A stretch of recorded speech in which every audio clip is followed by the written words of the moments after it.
Kindlekid presents the Runaway Iceberg.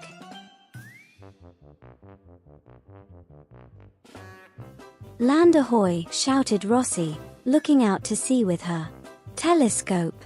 Shall we dive in and explore, Captain? You know I don't like swimming, Gasper said with a sigh.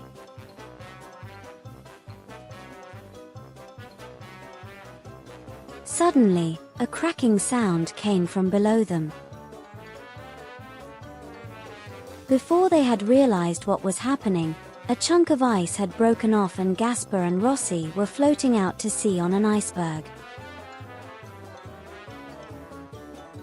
Quick, swim, shouted Rossi. But Gasper was afraid. I can't, he cried, peering into the deep, dark sea below. The iceberg floated out farther and farther until they could no longer see land.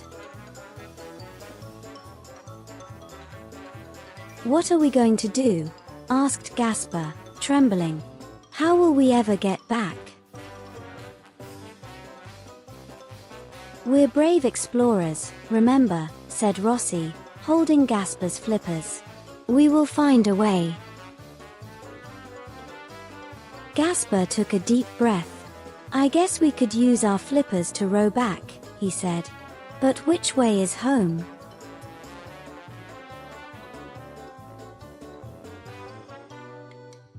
Lift me up, said Rossi. She climbed onto Gasper's head. But she was still not high enough to see land.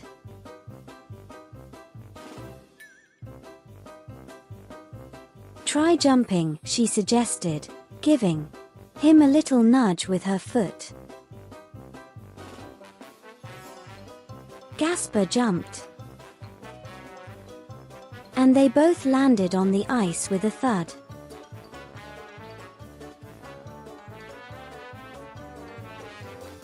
Need some help finding your way? Asked Asno. Petrol from above. Oh, yes, please, called Gasper. Which way is land? It's this way, called the snow petrel, flying high above them.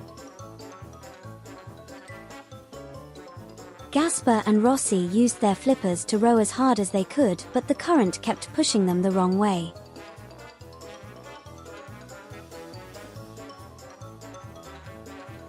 Need us to give you a push?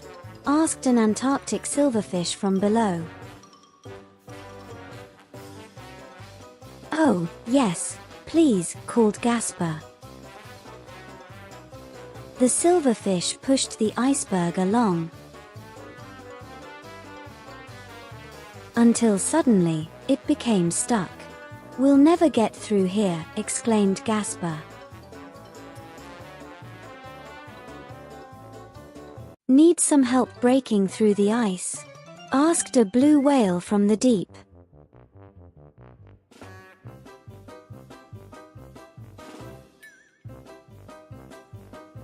With a huge flip of its tail, the whale smashed the ice and cleared the way.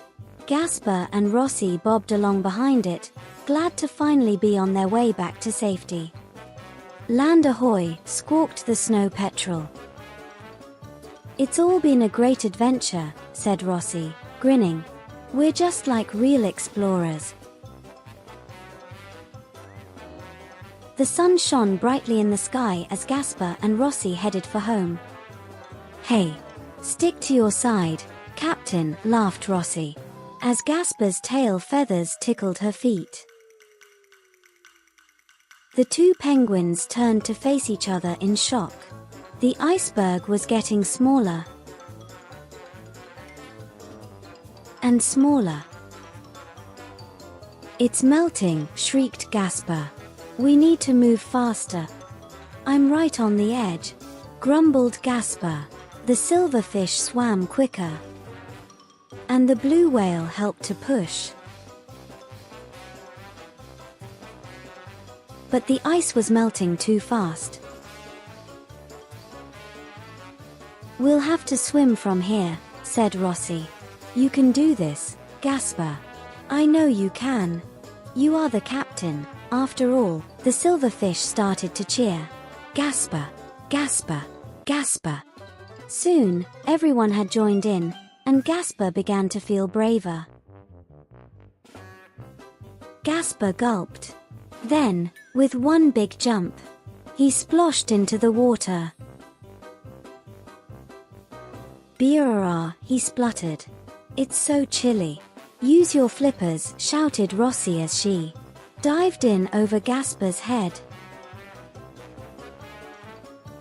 "We," said Rossi, as she headed for home. Gasper flapped his flippers and followed nervously behind. It wasn't long before Rossi and Gasper were back home with their families. "You did it, Captain," said Rossi. "You got us through our most dangerous adventure yet."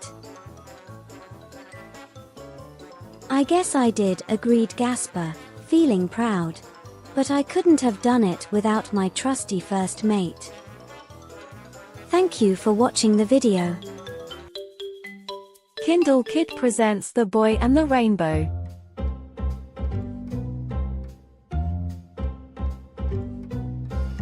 The boy didn't mind the rain, but the grey sky made him long for the world to be colourful again. As if his wish had been heard, a golden sunbeam broke through the clouds. With it came a flash of light on the ground beside the trees. The boy picked up a sparkling key. Then, he spotted a rather unusual creature searching by a tree stump.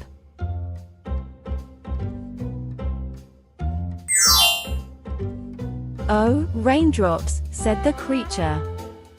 "Where could it be?" "Are you looking for this?" asked the boy. "You found it," cried the creature. "Now, I can unlock the rainbow." "Unlock a rainbow," gasped the boy.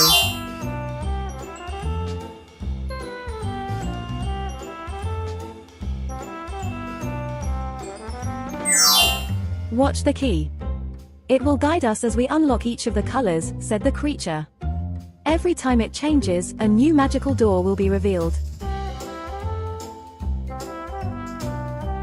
The boy stared as the key turned red and a shimmering door appeared.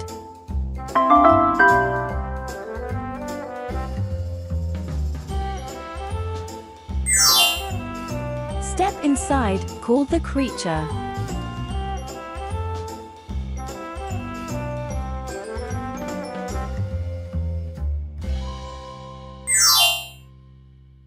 "Welcome to Red," said the creature. The boy ran into the red world excitedly. Rows of giant toadstools lined a winding path of red brick.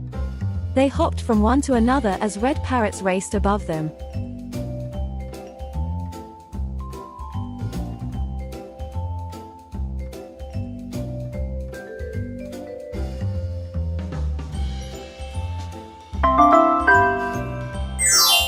The boy breathed in the strawberry breeze and smiled. A few moments later, the key turned orange and the next door appeared.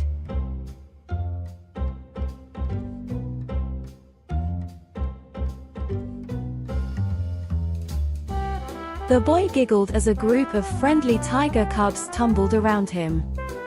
A snippy little crab waved as it carved pumpkins with a grin.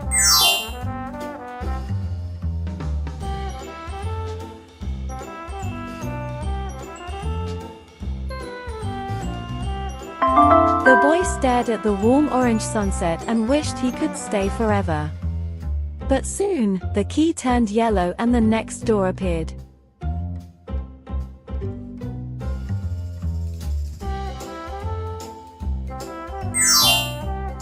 The sun was high in the sky. Beneath the boy's feet was warm sand. He sat under a giant daffodil and munched on bananas, melon, and mango.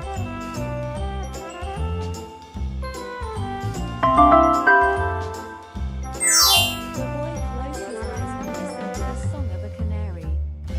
Before long, the key turned green and the next door appeared.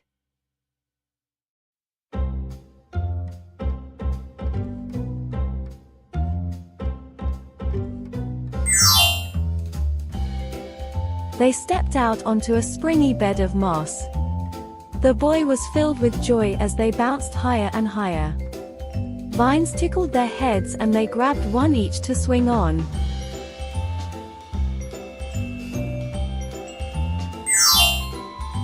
The scent of freshly mown grass drifted around the boy's nose. After a little while, the key turned blue and the next door appeared.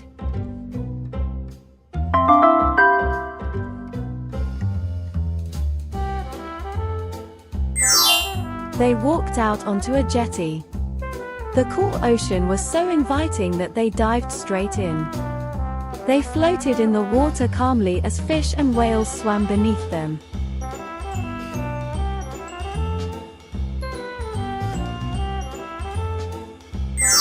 The boy had never seen the sky so clear. Then, the key turned indigo and the next door appeared.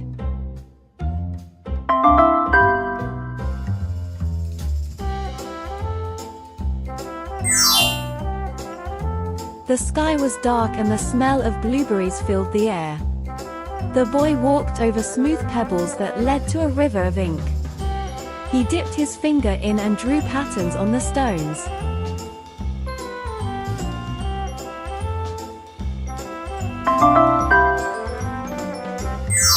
The boy did not want to leave, but the next color needed to be unlocked. Finally, the key turned violet and the next door appeared.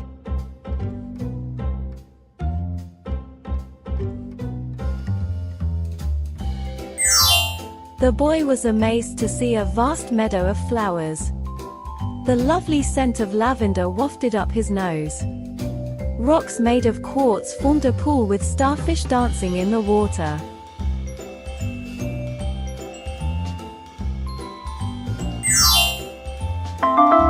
Petals fluttered down from the sky like snowflakes and the boy lay on the ground, watching the flurry.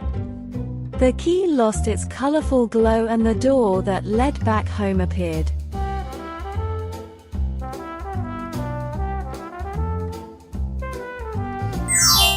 Every door has been unlocked, said the creature. All the colors have been set free.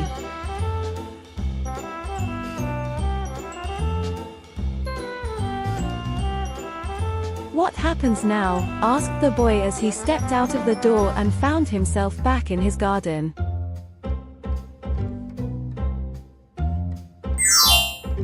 Now, we look up, smiled the creature.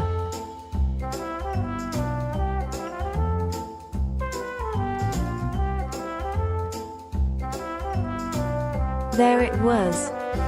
The most beautiful rainbow the boy had ever seen.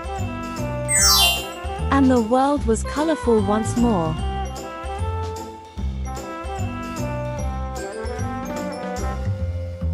Kindlekid presents The Boy Who Cried Wolf.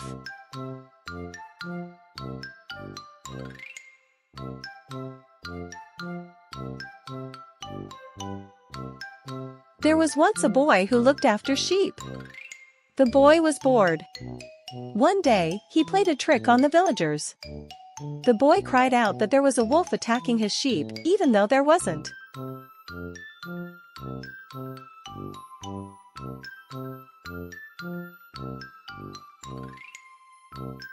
The villagers came up the hill to save the sheep. When they got there, there was no wolf. The boy laughed at them. "You must not tell lies," said the villagers. They went back to the village.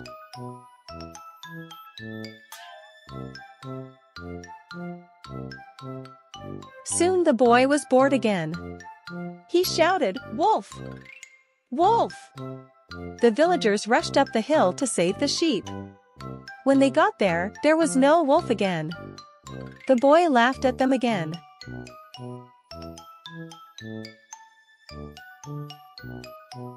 "You must not tell lies," shouted the villagers. They went back down to the village.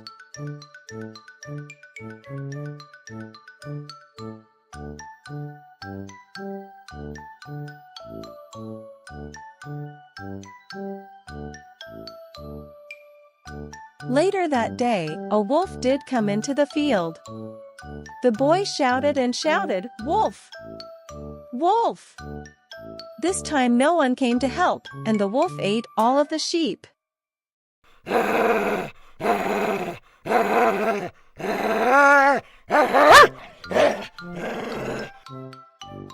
The moral of the story is, if you tell lies, people won't believe you when you do tell the truth.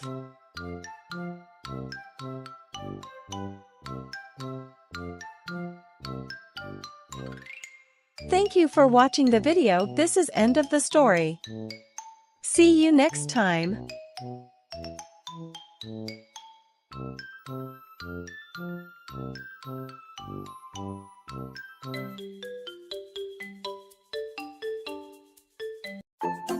Kindlekid presents Jack and the Beanstalk.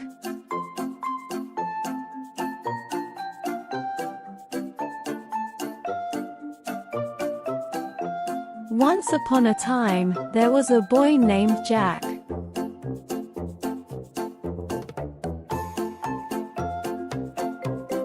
Jack lived in a cottage with his mother. They were very poor, and their most valuable possession was a cow.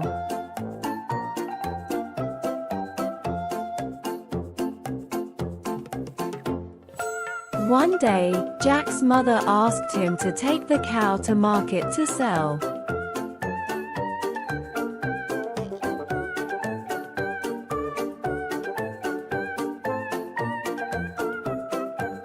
On the way, Jack met a man who gave him some magic beans in exchange for the cow.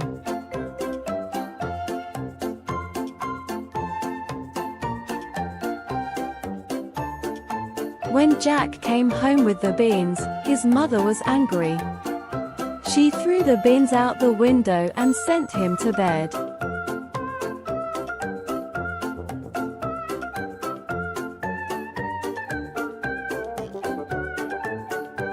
The next morning, Jack looked out the window.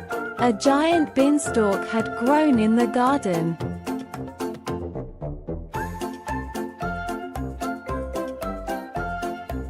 Jack decided to climb the beanstalk. It was so tall it went right up to the sky and through the clouds.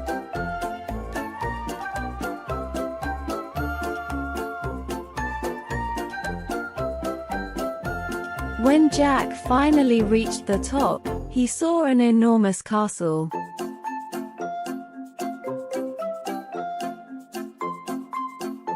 Jack decided to go inside. All the furniture was huge.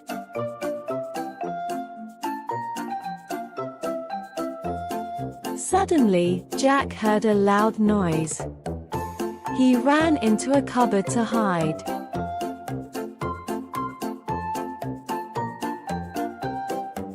An enormous giant came into the room. "Fee, fee, for, thumb, I smell the blood of an Englishman," he bellowed.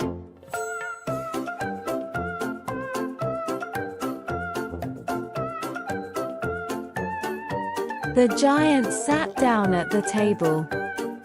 On the table was a hen and a golden harp.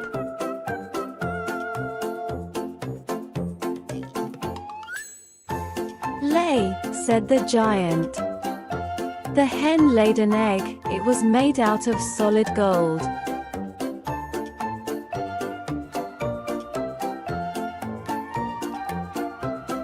"Sing," said the giant.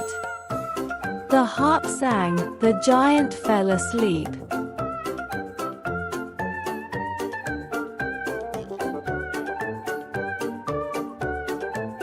Jack jumped out of the cupboard and took the hen and the harp.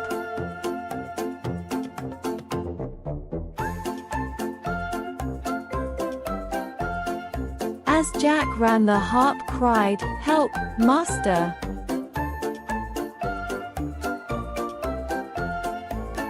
The giant woke up and called, "Fee, fee, for, thumb, I smell the blood of an Englishman." He chased Jack to the top of the beanstalk.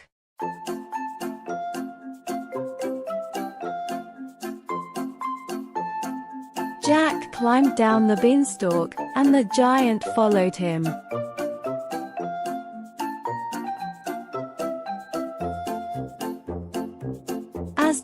got to the bottom of the beanstalk, he shouted, "Help!"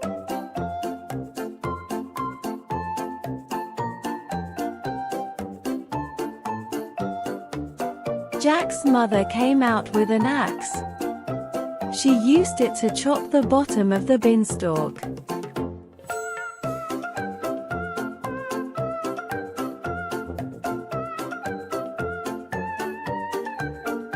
The giant fell and crashed to the ground. He was never seen again.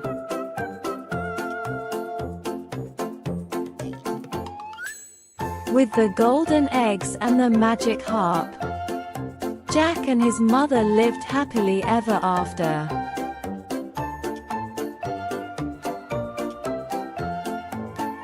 Thank you for watching the video. Please subscribe.